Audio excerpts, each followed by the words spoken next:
పంచాయతీ ఎన్నికల్లో కూడా డబ్బులు ఏరులై పారుతున్నాయి. అసెంబ్లీ ఎన్నికల ఖర్చును తలదన్నే రీతిలో కరీంనగర్ గ్రామాలు సిద్ధమవుతున్నాయి. సగటున 1000 మంది ఓటర్లు కూడా లేని పంచాయతీల్లో కూడా కోటికి పైగా ఖర్చు పెట్టడానికి అభ్యర్థులు రెడీ అవుతున్నారు. పంచాయతీలో కూడా కోట్లు గుమ్మరిస్తున్నారంటే అంత ఆదాయం ఎక్కడి నుంచి వస్తుందనేది అంశంపై ఆసక్తి వ్యక్తమవుతోంది.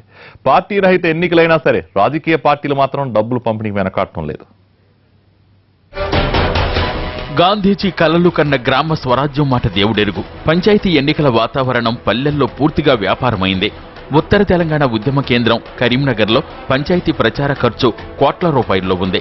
జిల్లాల్లో చాలా గ్రామాల్లో అప్పుడే అసెంబ్లీ ఎన్నికల సీన్ కనిపిస్తోంది. ₹1 కోటి ఉంటేనే పోటీకి దిగాలని చెబుతున్నారు. గంగాధర్ మండలం 10 గ్రామాల్లో అప్పుడే అభ్యర్థులు డబ్బులు రెడీ చేసుకున్నారు. కోట్లతో పోటీలో ఉండేందుకు సిద్ధమవుతున్నారు. ఇదిగో ఇది ఓద్యారం గ్రామం. గ్రామ జనాభా కేవలం 1100 మాత్రమే. ఇక ఓటర్లు కేవలం 900. దాదాపు 800 ఓట్లు పోలవుతాయి. ఒక్కో ఓటరుకు ఎంత ఖర్చు పెడుతున్నారో మనం లెక్కేసుకోవచ్చు. ఇక ఇదే మండలంలోని సర్వారెడ్డిపల్లిలో కేవలం 800 మంది జనాభా, 5 వార్డుల్లో 750 మంది ఓటర్లు. అచ్చంపల్లిలో 1052 జనాభా ఉంటే 7 వార్డుల్లో 850 ఓట్లున్నాయి. ఇక గట్టు భూత్పూర్ విషయానికొస్తే 2300 జనాభా, 2000 ఓట్లున్నాయి. కానీ చాలా మంది ప్రజలు కోరుకునేది ఏంటంటే ఇది పార్టీలకు అతీతంగా గ్రామ పంచాయతీ ఎన్నికలు జరగాలి. పార్టీ వేరే ఇతరత్ర వాళ్ళు జోక్యం చేసుకోకుండా దీనిలో వర్గాలు విభేదాలు చేయకుండా చేస్తే బాగుంటే గ్రామ పంచాయతీ ఎన్నికలు, తద్వారా రేపు గ్రామాలు కూడా అభివృద్ధి చెందే అవకాశం ఉంది. ఇంకా ఈ ధన ప్రభావం కూడా ఉండే అవకాశం ఉంది. కాబట్టి ఈ ధన ప్రభావం ఎక్కువగా జరగకుండా ఎలక్షన్ కమిషన్ పూర్తి బాధ్యత తీసుకొని ఖచ్చితంగా ధనం ఇంతకుముందు అయితే ఏదైతే ఎలక్షన్ కమిషన్ ఎమ్మెల్యే ఎలక్షన్లో చాలా నిబంధనలు పెట్టారో ఆ నిబంధనలను తూచా తప్పకుండా గట్టి పటిష్ట నిఘాతోని పూర్తి నిఘాతోని చేస్తే గ్రామ పంచాయతీ ఎన్నికలు శాంతియుతంగా జరుగుతాయని నేను అనుకుంటున్నాను. ఒక్కో గ్రామం నుండి పోటీ చేసేందుకు 4 అభ్యర్థులు రెడీగా ఉన్నారు. గత పంచాయతీ ఎన్నికల్లోనే ఒక్కొక్కరు ₹1 కోటి చొప్పున ఖర్చు చేశారు.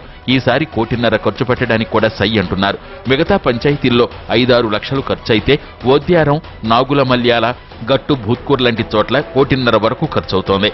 ప్రస్తుతం రాబోయే గ్రామ పంచాయతీ ఎలక్షన్లలో ధన ప్రభావం తగ్గించి పార్టీలకు అతీతంగా జరుగుతున్న ఎలక్షన్స్ను అదేవిధంగా పార్టీల వాళ్ళ ప్రభావం లేకుండా అధికార పార్టీ అండదండలు కానీ అలాంటివి లేకుండా ఎలాంటి ప్రలోభాలకు లొంగకుండా మళ్ళీ ఇసుక మాఫియా కానీ గ్రానైట్ మాఫియా వాళ్ళు కానీ వాళ్ళ వర్గాలు వాళ్ళ అనుచరులను గెలిపించుకోవాలనే ప్రయత్నం చేస్తారు. కాబట్టి దీనిపైన ఈసీ, ఎలక్షన్ కమిషన్, ప్రభుత్వ అధికారులు, పోలీస్ యంత్రాంగం కానీ శ్రద్ధ వహించాలి. మరియు వాళ్ళు డబ్బులు పంపిణీ చేసినప్పుడు అధికారులు పట్టుకొని వాళ్ళ మీద కేసులు చేయాలి. డబ్బు ప్రభావం తగ్గించడానికి ఇది ఒక మార్గంగా నేను నా ఆలోచన చెప్తున్నాను. కేవలం గ్రానైట్ గుట్టలే ఇక్కడ జనాలకు కాసులు కురిపిస్తున్నాయి. ప్రతి గ్రానైట్ లీజుకు మైనింగ్ శాఖ అనుమతి ఇచ్చినా గ్రామ పంచాయతీ తీర్మానం అవసరం, అనుమతి కూడా కావాలి. ఇదే అదునుగా గ్రానైట్ మాఫియా రాజకీయ వ్యవస్థను తన గుప్పెట్లోకి తీసుకుంది.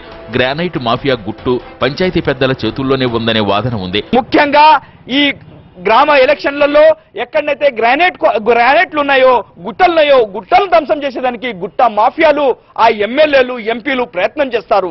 అదే మాదిరిగా ఉష్కే ఉన్న కాడ, నది పోయే కాడ వాళ్ళకు కావలసిన వారిని ఎన్నుకునేదానికి ప్రయత్నం చేస్తారు. దానికనే ప్రజలను, ప్రజాస్వామిక వాదులను మేము కోరుకుంటున్నాం. పూటకు ఏదో బ్రాండీకి, బిర్యానీకి ఆత్మగౌరవాన్ని అమ్ముకోకుండ్రి. ఈ తరాన్ని ఇప్పుడే ఈ ఓటు ఎలక్షన్లలో మీ తరాన్ని అమ్ముకోకుండా రాబోయే తరం గురించి ఆలోచన చేయాలి. మంచి సుస్థితమైన ప్రభుత్వాన్ని తీసుకొచ్చేదానికి ప్రయత్నం చేయాలి.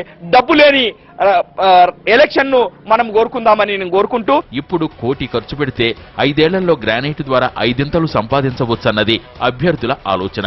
అందుకే కోట్లు ఖర్చు చేసేందుకు కూడా వెనుకాడటం లేదు. ఓద్యారం లాంటి గ్రామానికి ఏటా 10 కోట్ల సేనరేజ్ నిధులు పంచాయతీ ఖాతాలో పడతాయి. ఇలా 5 ఏళ్లు 50 కోట్లు ప్రభుత్వం నుంచే వస్తాయి. ఇలా గ్రామాల వారీగా గుట్టలు, గ్రానైట్ తవ్వకాలను బట్టి మైనింగ్ శాఖ ద్వారా ఆయా గ్రామాలకు ఏటా కోట్ల రూపాయలు వస్తుంటాయి. అంతేకాకుండా గ్రానైట్ వ్యాపారులు ఆయా గ్రామాల సర్పంచులను ముందుగానే తమ గ్రిప్పులో ఉంచుకుంటారు. ఆయా గ్రామాల సర్పంచులతో సఖ్యతగా ఉంటారు. అందుకే అధికారులు సైతం అలాంటి చోట్ల ఏకగ్రీవాలు ఉంటాయంటున్నారు. సర్పంచ్ ఎలక్షన్లు ఊపందుకున్నాయి.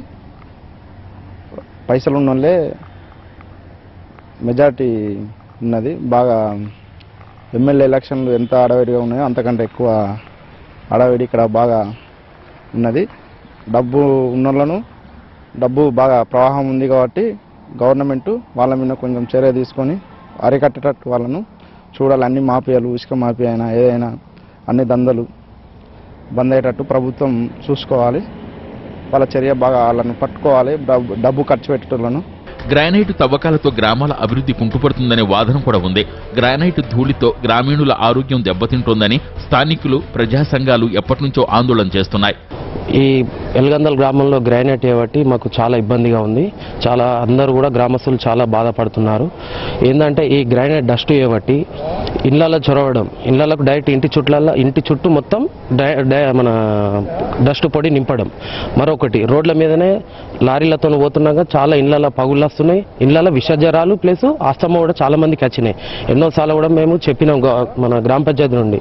ఈ గ్రానైట్ కూడా మాకు ఎన్నో గుట్టాలు ఉన్నాయి, అన్ని నిధులు కూడా బాగా వస్తున్నాయి అనుకుంటే ఏవి కూడా లేదు. మా గ్రామ పంచాయతీ కూడా ఏది కూడా పట్టించుకుంటా లేదు. అసలు నిధులు కూడా మా గ్రామానికి కూడా ఏవి కూడా అభివృద్ధి లేదు. కాస్తో కూస్తో పలుకుబడి ఉన్న నేతలంతా ఆయా గ్రామాల్లో సర్పంచులుగా పోటీ చేయడానికి రెడీగా ఉన్నారు. కరీంనగర్ జిల్లా గంగాధర మండలంలో 10 గ్రామాలు, కరీంనగర్ మండలంలో 12 పాత పంచాయతీలు, హుజూరాబాద్, మానకొండూరు, శంకరపట్నం మండలాల్లోని 10 గ్రానైట్ గ్రామాల్లో కాసుల గలగల షురు అయ్యింది.